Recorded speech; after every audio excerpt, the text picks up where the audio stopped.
Pues vamos a prepararnos para escuchar la palabra que tenemos hoy y ya. Bueno, les quiero platicar. ¿Alguien de ustedes conoce el golem? ¿Ha oído hablar del golem? Miren, durante mucho, te puedo decir que prácticamente toda la humanidad han perseguido mucho a los judíos, ¿sí? La mayoría de las veces, o más bien casi todas las veces, ha sido o por envidia o por ignorancia. Y ahorita les voy a platicar por qué. Pero en la Edad Media se dio unos casos de una persecución terrible contra el pueblo judío. Se llamaban los libelos de sangre. Fíjate, acusaban a que los judíos se robaban niños, los sacrificaban y se tomaban la sangre en rituales que hacían, sobre todo en la Pascua. Lo cual es completamente una mentira, porque inclusive en el libro de Levítico nos dice: no coman sangre de ninguna criatura, porque la vida de toda criatura está en la sangre. Cualquiera que la coma será eliminado. Entonces obviamente era algo que era completamente contrario a sus creencias y era una cuestión absurdo. Y estas acusaciones que les hacían, hablando de la Edad Media, era porque muchas veces cuando acusabas a alguien, a un judío, te podías quedar con sus bienes. O hacían esto: imagínate que iban con el prestamista judío, le pedían una cantidad de dinero y en lugar de pagar lo acusaban de hereje. Entonces iban, lo capturaban, lo torturaban o lo mataban y pues ya no había quien pagarle la deuda. Y también lo hacían por ignorancia, porque acusaban, en la iglesia en aquel entonces, acusaban a los judíos de que ellos eran los que habían matado a Cristo, sin entender que, como platicamos la semana pasada, la muerte de Cristo fue un plan ideado en el cielo desde antes de los tiempos, con la intención de traernos salvación y vida eterna. Si no hubiera muerto Jesús, seguiríamos muertos en nuestros delitos y pecados, ¿no?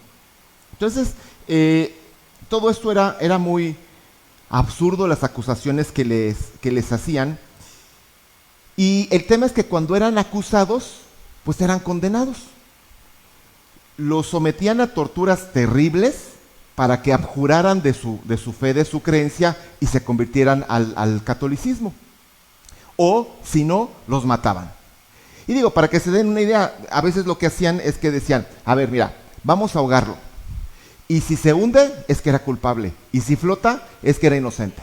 Entonces, te llames como te llames, pues te iba como en feria, ¿no? Entonces, los tenían en un concepto tan vil que en Praga, en el siglo XVI, sucede que un niño desaparece. Y lo que hace la comunidad, como no lo encontraban, era acusar a los judíos de que ellos habían secuestrado al niño y lo habían sacrificado y se habían tomado su sangre, porque recién se acababa de celebrar la Pascua. Entonces, pues estos judíos son juzgados, son llevados ante el tribunal. Pero como este tipo de cuestiones era muy común, lo que hace un rabino es que, por medio de unos rituales mágicos, esto es una leyenda obviamente, por medio de unos rituales mágicos, dice que va al río y con barro hace la forma de un ser humano, repite unas palabras, le daba 7 vueltas y no sé qué tanto, y cobra vida a ese ser. Se llamaba el golem. Y ese ser lo que hacía era defender a los judíos ante las mentiras y las injusticias. Por ejemplo, en este caso del niño que se habían robado, cuando estaba el juicio, de repente llega el golem con el niño, lo presenta y resulta que los papás lo habían escondido en el ático para acusar precisamente a los judíos y quedarse con la riqueza de los judíos. Entonces, este golem se convirtió en un protector de los judíos. Cada vez que había alguna injusticia, el golem era activado. Ahora, para activar este golem, que era un ser, les digo, de barro, lo que hacía es que el rabino ponía en su frente la palabra emet. En hebreo, emet significa verdad. Y en el momento en que le ponía emet, como que se prendía y entonces empezaba a actuar. Pero el problema fue que este golem cada vez se hacía más grande, se hacía más fuerte y más difícil de controlar. Y tenían que darle las instrucciones además muy precisas, porque si no se las daban precisas, ocasionaba un desastre. Imagínate que le decían, quiero que vayas y cortes madera. Iba y arrasaba todo un bosque, porque no se detenía. No sé si el que maneja inteligencia artificial le suene parecido, ¿no? Pero entonces cada vez se salía más de control y se hacía más grande, y cada vez era más difícil controlarlo, y ya no distinguía entre amigos y enemigos, y se convirtió en un problema. Ya ni siquiera se dejaba porque la manera en que lo desconectaban es que le quitaba la E, y entonces en lugar de decir Emet, decía Met, y Met significa muerte en hebreo. Entonces, poniéndole Emet, se activaba, por si lo prendían, ¿no? Y en lugar de ponerle off, le quitaban la E, y con eso, pero ya no se dejaba quitar la letra.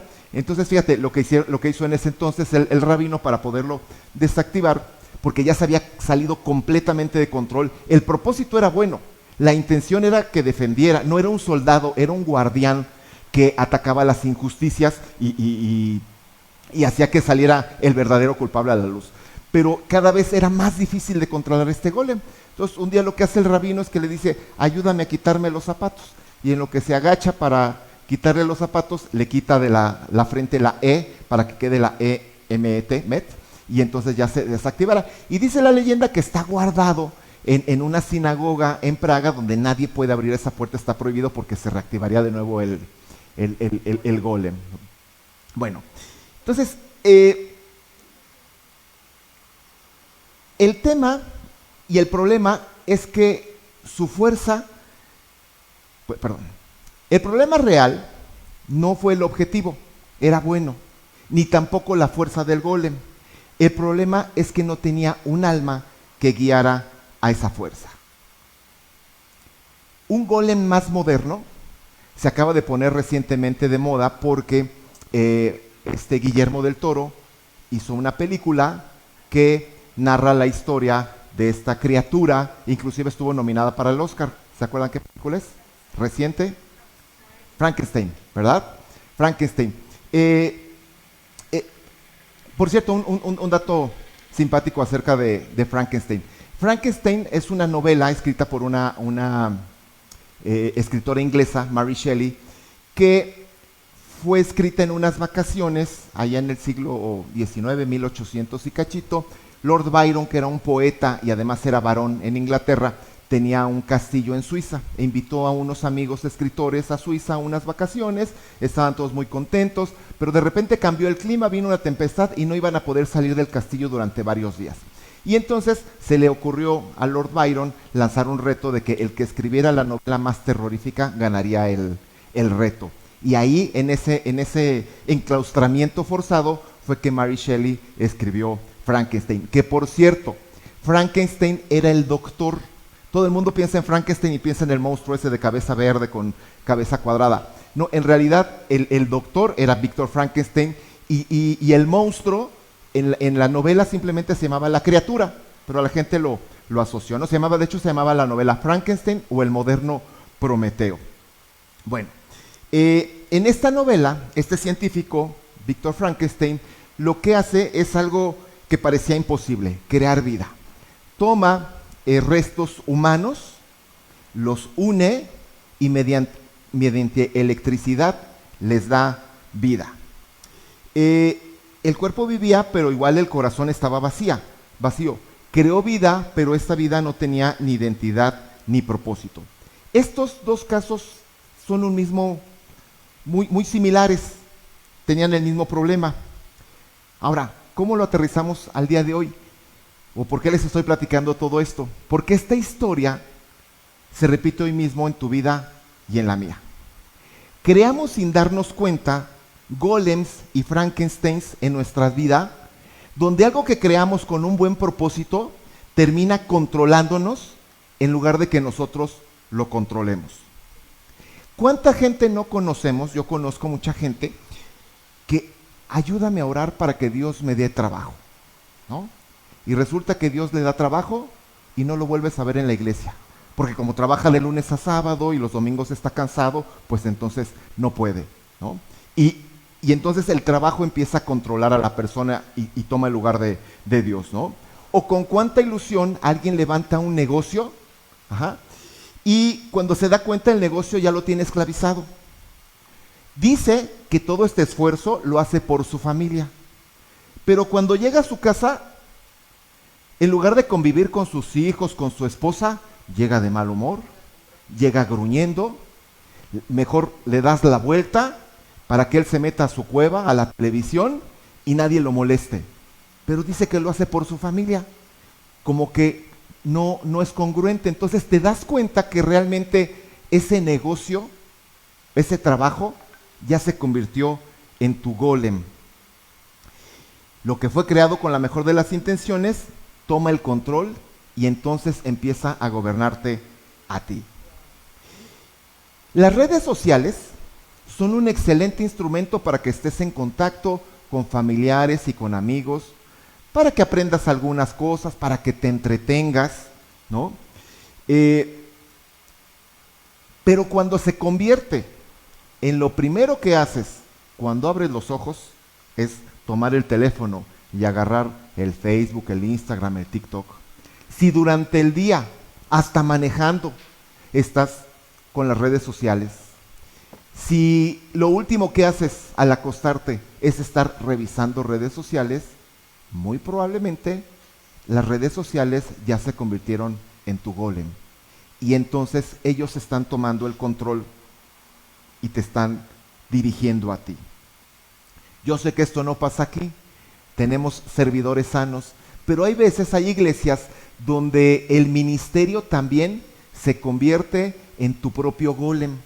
Y entonces hay pastores o hay servidores que viven tanto para la iglesia que se les olvida que tienen familia, que tienen eventitis y entonces ya están más enfocados en los eventos que en Dios, que en su familia.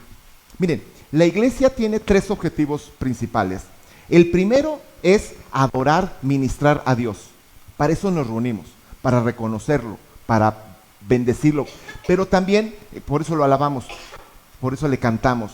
La segunda función es que nosotros también somos ministrados con la enseñanza, ¿sí? Con la palabra de Dios recibimos también ministración.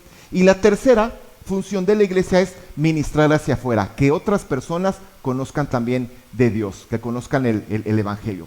Pero hay veces que se convierte la iglesia en un club social donde lo importante es que haya más gente, donde lo importante son otras cosas diferentes en estar haciendo eventos con la intención de crear eventos, no de hacer cualquiera de estas 3 cosas que les estoy mencionando. Entonces, si esa es la situación, el resultado es que el pastor o los servidores se van a terminar secando, porque entonces hicieron de su ministerio un golem sin darse cuenta. No tienen ni tiempo de vacaciones, no tienen tiempo de estar con la familia, no tienen, a veces hasta los hijos crecen odiando la iglesia porque todo el tiempo están metidos en la iglesia y nunca tienen tiempo para los hijos o para la esposa. Yo te quiero preguntar, ¿cuál es tu golem el día de hoy? ¿El dinero? ¿El negocio? ¿El trabajo? ¿Las redes sociales? ¿El ministerio? Y yo te quiero pedir que seas sincero, no me lo tienes que decir, porque la idea es que hoy tomemos acciones concretas contra ese golem. Vamos a quitarle la E y lo vamos a meter al ático, y porque sabes que cuando lo creado ocupa el propósito de tu vida, entonces pierdes el control. Mira, en Juan 10:10 nos dice que el ladrón no vino más que a robar, a matar y a destruir. Pero Jesucristo dice, pero yo he venido para darles vida y vida en abundancia.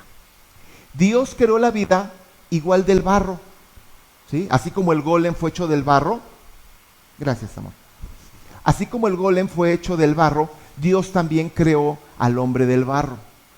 Pero la gran diferencia es que Dios sopló aliento de vida en ese barro, ¿sí?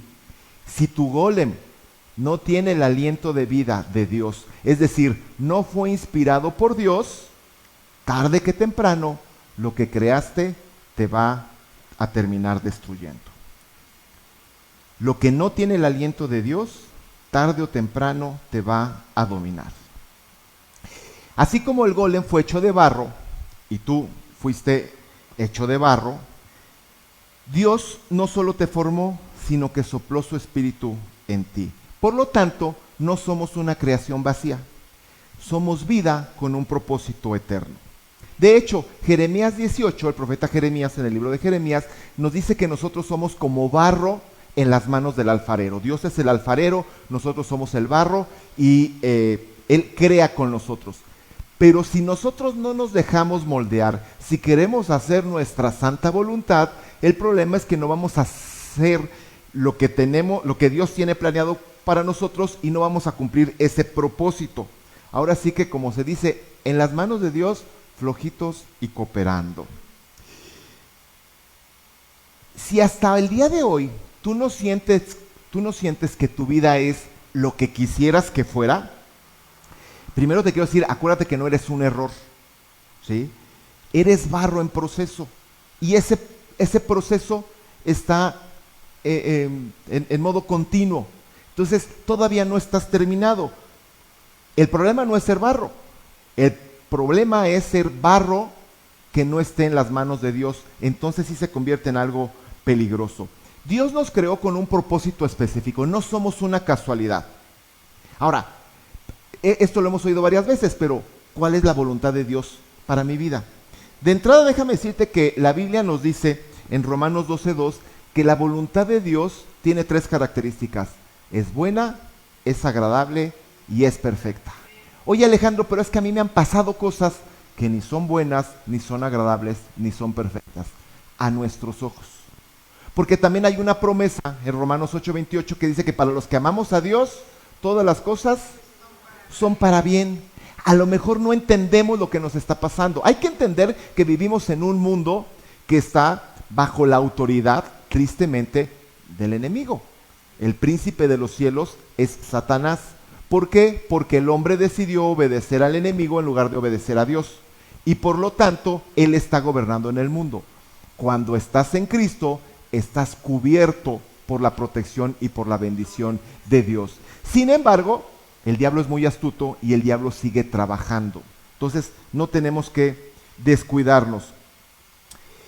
Ahora, en el versículo anterior que vimos, nos dejó claro Cristo que Él quiere que tengamos vida y que la tengamos en abundancia, ¿sí? De hecho, Dios quiere que seamos bendecidos en todas las áreas de nuestra vida.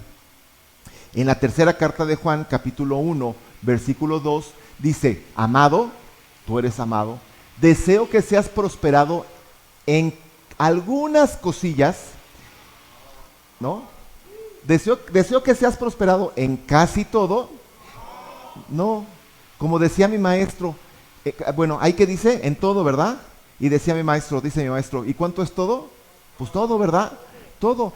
El anhelo de Dios es que seamos prosperados en todo, en todas las áreas de nuestra vida. Dice, y que tengas salud a la vez que tu alma prospera. Entonces, si tú has pensado o has crecido con la idea errónea de que humildad es sinónimo de pobreza, déjame dejarte en claro que son cosas bien diferentes. Mira, la humildad es una actitud del corazón. La pobreza es una condición material. Por lo tanto, una persona puede ser pobre, y no ser humilde. O una persona puede ser rica y ser humilde. Por lo tanto, son completamente diferentes. De hecho, bíblicamente, humildad es reconocer quién es Dios y quién eres tú delante de Dios. Eso es humildad, ¿sí? Un corazón humilde es enseñable, depende de Dios, reconoce límites y no es orgulloso. Lo contrario de la humildad sería el orgullo. La pobreza, como dijimos, es una condición material de carencia y no es una virtud. Por lo tanto, Dios siempre va a bendecir la humildad, no la pobreza. Lo importante no se trata de cuánto tienes, sino de cuánto dependes de Dios. Así que te quiero preguntar, ¿vas a seguir dependiendo de tu golem o vamos a aprender a depender directamente de Dios. Porque mira, el éxito sin Dios destruye relaciones. Y fíjate, ahorita me estoy acordando de una vez un amigo que me dice, wow, mi ídolo es, no voy a decir el nombre, una persona es exitosísimo y es un genio y ha escrito libros y todo, y no, yo quedaría por ser él. Dije, wow, yo la verdad no conocía mucho de esta persona, ¿no? Tenía nociones acerca de, me puse a investigar de él. Y entonces regresé a la siguiente semana y le dije, oye amigo, ¿en realidad tú quisieras tener la vida de él? Sí, claro. ¿Sabes que se divorció? ¿Que sus hijos están en vicios y que uno de ellos se suicidó? ¿Realmente eso es lo que quisieras? No sabía. Entonces, a veces el éxito, cuando no es con Dios, lo que hace es que te destruye, ¿sí? O el dinero, si tú no tienes valores, lo que va a hacer es que te va a corromper. Si la tecnología no le pones un límite, te va a dominar. Y si tu ministerio no tiene relación con Dios, se va a secar. Acuérdate, lo que no tiene el aliento de Dios, tarde o temprano, te va a dominar. Ahora, sí, yo estoy a favor del trabajo arduo, de que te esfuerces, de que hagas bien tu trabajo, que no lo hagas a medias, que no te andes haciendo el loco en horas del trabajo. ¿Por qué? Porque tu trabajo te va a proveer lo necesario para que puedas satisfacer todas las necesidades de tu familia. Pero no dejes que el trabajo tome el control de tu vida y te amargue. Si efectivamente lo estás haciendo por tu familia, regresa feliz a tu casa. Tómate un cafecito con tu esposa, platica con tus hijos, si están chiquitos, juega con ellos, etcétera. No dejes que el trabajo se convierta en tu golem. Sí, es bueno ahorrar. Luego dicen, es que el dinero es malo. No, lo que la Biblia nos dice es que el amor al dinero es la raíz de todos los males, más no el dinero. Qué bueno que seas cuidadoso, que tengas un presupuesto, que ahorres, que inviertas. Pero cuando la avaricia te quite el sueño, cuando ya solamente estás pensando en eso y entonces eres capaz de pasar por encima de los demás con tal de obtener tu beneficio, de ganar ese negocio o etcétera, entonces estás convirtiendo al dinero en tu golem. Mira, cuando tengas la duda entre hacer lo que te conviene y hacer lo correcto, siempre haz lo correcto. Al final de cuentas vas a ser bendecido. Empieza a creer más en el Dios de los cielos y menos en el Dios del dinero. Porque las riquezas que vienen de Dios traen bendición, pero cuando las riquezas no vienen de Dios, terminan atrayendo maldiciones. Entonces, dale a Dios su lugar y quítale la E a tu golem dinero, porque yo sé que vivimos en una sociedad muy materialista, ¿sí? Pero mira, por ejemplo, los egipcios, cuando morían los faraones, los enterraban con todos sus tesoros, porque pensaban que en la siguiente vida iban a tener, y entonces con carruajes, con coronas, con miles de tesoros los enterraban. Pues qué chascos se han de haber llevado, ¿verdad? Los pobres cuando lleguen allá al otro lado y se den cuenta que no necesitaban nada de eso, absolutamente nada. Siglos después son saqueadas las tumbas y roban todo lo que pensaban que iban a utilizar en esa vida. Y bueno, yo no satanizo a las redes sociales. Yo uso las redes sociales, la iglesia utiliza las redes sociales, por mi trabajo son necesarias las redes sociales. Y sí, a veces está uno viendo, a mí me gusta aprender cosas en YouTube, por ejemplo, o estar viendo algunas noticias ahí en X, ¿no? Antes Twitter, Facebook casi no lo uso, pero pues de repente ahí vas viendo, ¿no? Yo no estoy en contra de eso. El problema, repito, es cuando se convierte en que todo el tiempo quieres estar en las redes sociales. ¿No les ha tocado que llegan a un restaurante y todos están con su celular? Están sentados a la mesa, pero todos están en su celular, ¿no? Así con ganas de decirle, oigan, ¿y si hacen un grupo de chat entre ustedes y se platican, ¿no? Y todo el tiempo hay gente que está clavadísima con las redes sociales. Accidentes de tráfico porque andan chateando en el celular. Todo en su justa medida. Que el celular, que tus redes sociales no le roben el tiempo ni a tu familia, ni a tu trabajo, ni a Dios.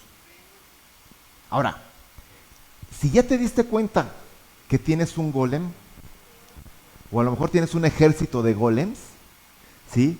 La consecuencia es que tu vida se va a secar tarde que temprano. Ya sea en lo emocional, ya sea en lo espiritual, ya sea en lo familiar, no sé en cuánto tiempo. No sé si ya pasó, si ya estés seco por esa área, si ya te generó tantos problemas que a lo mejor te divorciaste, que a lo mejor tu hijo, que a lo mejor tu negocio, que a lo mejor, no sé si ya pasó, no sé si esté pasando o no sé si va a pasar. Pero si tú no le quitas esa E al golem y lo metes al ático, va a suceder tarde que temprano, ¿sí? Tal vez ahorita no estás destruido, pero te está secando poco a poco. Y como no queremos que eso pase, ¿queremos que eso pase? No, ¿verdad? Vamos a tomar acciones el día de hoy. Lo primero que tenemos que hacer es identificar mi golem, ser sincero y decir, pues sí, sí es cierto, ahorita reacciono y me doy cuenta que efectivamente le he dedicado más tiempo de lo que debería. Identifícalo en tu vida. Lo segundo que vamos a hacer es que vamos a rendir ese golem a Dios. Lo vamos a poner en sus manos. ¿Para qué? Para que lo ponga en la justa medida que debe de ser. Y lo tercero que vamos a hacer, que eso lo vamos a hacer saliendo de aquí, los primeros dos lo vamos a hacer aquí, lo tercero que vamos a hacer es reordenar tu vida. Empezar a vivir de acuerdo a el orden de Dios, porque no se trata solamente de identificarlo, sino de tomar acción y de decidir que eso ya no va a gobernar mi vida. Mira, quiero pedirte que abras tu Biblia en el libro de Ezequiel. ¿Todos tienen Biblia?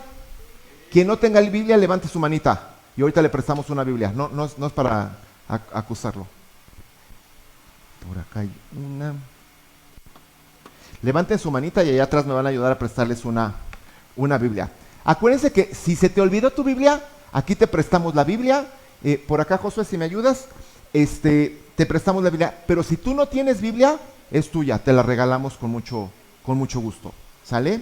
Bueno, en el libro de Ezequiel, déjame te digo qué versículo es, 37, del 1 al 14, ¿sí?